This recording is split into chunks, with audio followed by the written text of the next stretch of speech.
CA का धरना लगा तो आपने कहा जी ये तो पाकिस्तान वाले हैं।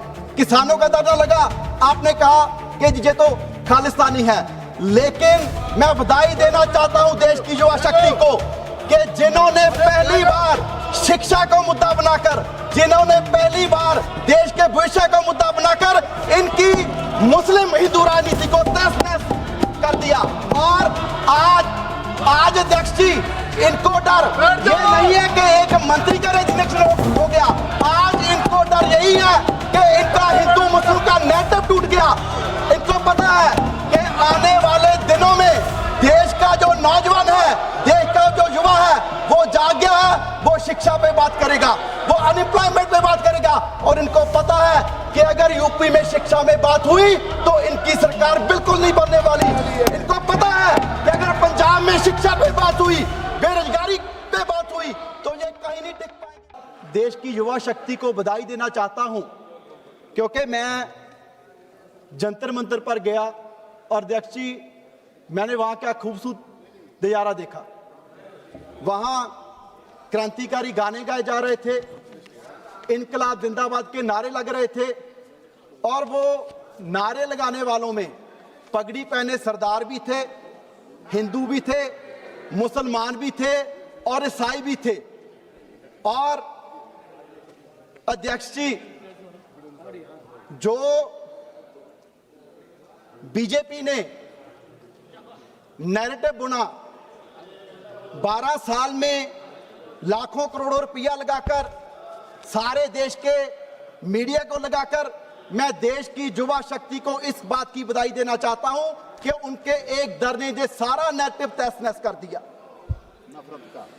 क्योंकि पिछले 12 सालों से केवल देश के लोगों को बांटने का काम बीजेपी के लोगों ने किया है कि हिंदू मुस्लिम करवा दो, लोगों को जात धर्म के नाम पे बांट के रखो और राजनीति करो। इसलिए इससे पहले जितने धरने लगे, सीए का धरना लगा तो आपने कहा जी ये तो पाकिस्तान वाले हैं।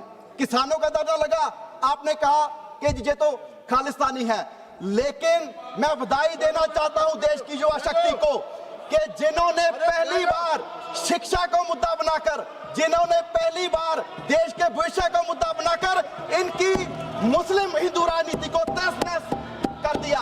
और आज अध्यक्ष जी इनको डर ये नहीं है कि एक मंत्री का रेजिग्नेशन हो गया, आज इनको डर यही है कि इनका हिंदू मुस्लिम का नेटवर्क टूट गया। इनको पता है कि आने वाले दिनों में देश का जो नौजवान है, देश का जो युवा है, वो जाग गया है, वो शिक्षा पे बात करेगा, वो अनएम्प्लॉयमेंट पे बात करेगा। और इनको पता है कि अगर यूपी में शिक्षा में बात हुई तो इनकी सरकार बिल्कुल नहीं बनने वाली।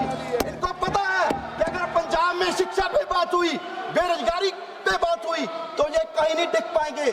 इसलिए अध्यक्ष जी इनको इसलिए परेशानी ये है। इसीलिए तो अध्यक्ष जी मैं कहना चाहूंगा कि हमारे माननीय प्रधानमंत्री जी, कभी आपने उनके चेहरे पे तिरछस देखी है, इतना परेशान देखा है? जो प्रधानमंत्री जी 4-4 कैमरे लगा के वीडियो बनाते हैं, रात के 12 बजे अध्यक्ष जी ऐसे खुद वीडियो बना रहे थे क्योंकि डर ही यही है कि नेटवर्क टूट गया। और आपको डर ही यही है कि नेटवर्क टूट गया। और मैं आपसे कहना चाहता हूं कि देश के नौजवान युवा जागे हैं। आज डेवलपमेंट के इलेक्शन होगी, शिक्षा पे इलेक्शन होगी तो आपको पता आप कहीं नहीं टिक पाएंगे। और दूसरा अध्यक्ष जी उन्होंने कहा कि जी आप देखिए कि पिछले दिनों जो इनके प्रवक्ता बैठ के कहते थे कि हम जी चेंजेस ला रहे हैं, अगर पेपर लीक हो गया तो कहा नफरत नहीं कि जी हम एयरफोर्स का इस्तेमाल करेंगे। अध्यक्ष जी मैं सारे सदन को बताना चाहता हूं कि एयरफोर्स का इस्तेमाल इससे पहले कीनिया कर रहा है, अल्जीरिया कर रहा है, इंडोनेशिया कर रहा है, फिलीपींस कर रहा है। एक भी विकसित देश बता दो, ऑस्ट्रेलिया हो, कनाडा हो, अमेरिका हो, जो एयरफोर्स का इस्तेमाल कर रहा हो। आप जिसे विश्व गुरु कह रहे हैं, आप कहां ले जाकर उसको खड़ा कर रहे हैं।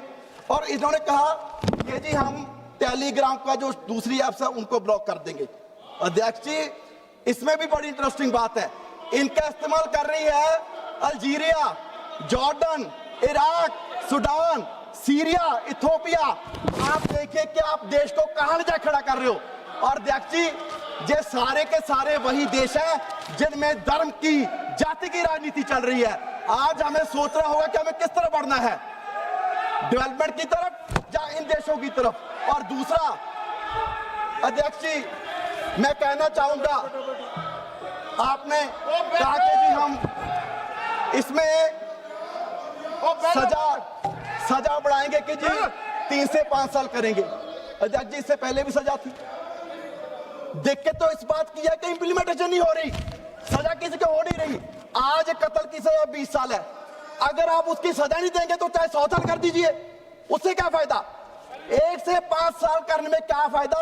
2024 के नीट में पेपर में एक भी आदमी को सजा अब तक नहीं हुई। अध्यक्ष जी, लास्ट में सो मुझे लगता है कि जरूरत है कि रिएक्टिव मेजर्स की वजह से, क्योंकि ये रिएक्टिव मेजर हमें प्रिवेंटिव एक्शन लेने चाहिए। अध्यक्ष जी, आज जरूरत है कि देश का एजुकेशन सिस्टम, देश का टेस्टिंग सिस्टम चेंज होना चाहिए, जिससे मुझे लगता है कि देश की शिक्षा में सुधार आ सकता है। जो ये सिर्फ कर रहे हैं, जो सिर्फ और सिर्फ इन्होंने युवा शक्ति के प्रेशर की वजह से किया। आज मैं फिर से युवा शक्ति को सलाम करना चाहता हूं जिन्होंने देश को जगाने का काम किया और नए मुद्दे, शिक्षा, एम्प्लॉयमेंट, बेरोजगारी, उन मुद्दों पे भारत के लोगों को लाके फिर से खड़ा कर दिया। सदस्य श्री शशांक मणि जी। प्रणाम देवरिया।